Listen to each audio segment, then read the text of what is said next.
યુદ્ધમ શરણમ ગચ્છામિ, યુદ્ધમ શરણમ ગચ્છામિ. પહેલું વિશ્વયુદ્ધ, બીજું વિશ્વયુદ્ધ. We are going for third one, and I don't expect fourth one, because the entire nuclear bombs and atomic bombs will not give us a fourth or fifth world war. This will be the last. આ છેલ્લું યુદ્ધ છે જો થયું તો. શક્ય નથી. અને એક વસ્તુ જો 2 દિવસ પહેલા મસ્ક એવું બોલ્યા કે હું લગભગ 100 અણુ બોમ્બ મંગળ ઉપર ફોડવાનો છું. આ વિચાર જુઓ તમે. વિચાર થોડા તંદુરસ્ત થોડા હતા. ચંદ્ર ઉપર ઉતરીએ ત્યાંથી શરૂ થયું, પછી મંગળ પર ઉતર્યા ત્યાં સુધી વિચાર થયા તો ખરા, તંદુરસ્ત થયા. પણ હવે વિચાર તંદુરસ્ત નથી રહ્યા. જો તમે મને મંગળ ઉપર અણુબોમ્બ ફોડવા છે અને ત્યાંના દરિયા કેટલા છે એને તૈયાર કરવા છે. મારે એની જમીનને રહેવા લાયક ફોડવી છે. અને પછી વિચાર શું આવે છે ખબર છે તમને? અને ત્યાંથી અમેરિકા સમગ્ર વિશ્વ ઉપર રાજ કરશે.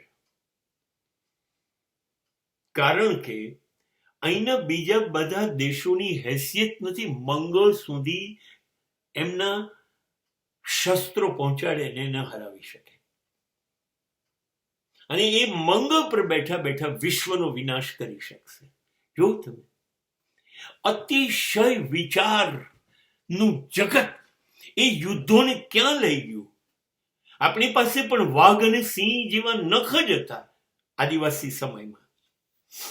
એ ભાલા તલવાર બન્યા. એ ભાલા તલવારની અંદરથી આપણે તોપના ગોળા બનાવ્યા, એમાંથી આપણે ન્યુક્લિયર બનાવ્યા. હવે ખબર નથી શું બનાવવું છે. ચાલુ છે. વિચારશીલતા હંમેશા રક્ષણાત્મક ના બની, હુમલાખોર બની અને યુદ્ધો વધ્યા.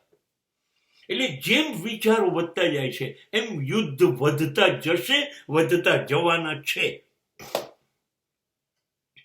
આ વસ્તુ આપણા મગજમાં બેસી જાય છે. અને મારા મગજમાં આ લોકો કહે છે સૈનિકો સારે જહાં સે અચ્છા હિન્દુસ્તાન હમારા.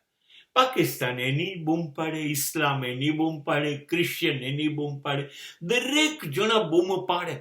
ઈરાન ઇઝરાયલને બૂમ પાડે, ઇઝરાયલ ઈરાનને બૂમ પાડે, બાંગ્લાદેશ પોતાની બૂમ પાડે, ચાઇના પાકિસ્તાન પોતાની બૂમ. દરેક જણા બૂમ શેના માટે પાડે છે? અમે દેશભક્ત છીએ, મેરા ભારત મહાન. અને આપણે એના માટે પાકિસ્તાન જોડે લડીશું, બાંગ્લાદેશ જોડે, સમગ્ર વિશ્વ જોડે લડીશું. સમગ્ર વિશ્વ આવી રીતે એકબીજા જોડે લડશે દેશભક્તિના નામે.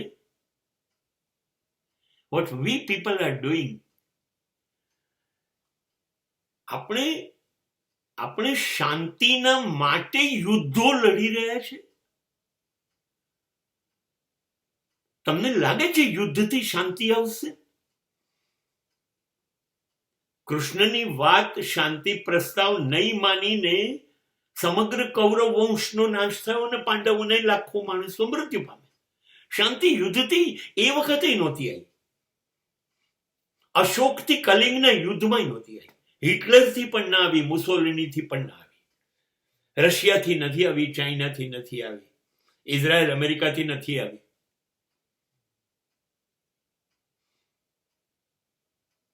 યુદ્ધથી શાંતિ આવી ન શકે. અને યુદ્ધ એ દેશભક્તિ માટે છે. એ ખ્યાલ કાઢી નાખો. આટલી હલકટ વાત દેશભક્તિ તરફ લઈ જશે.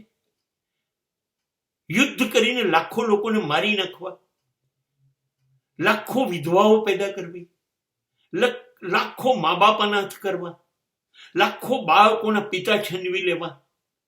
આ બધું યુદ્ધ દેશભક્તિના નામે. કેટલા કુટુંબ બરબાદ થશે ખબર છે? હવે બોલો તો. યુદ્ધમ શરણમ ગચ્છામી બોલો.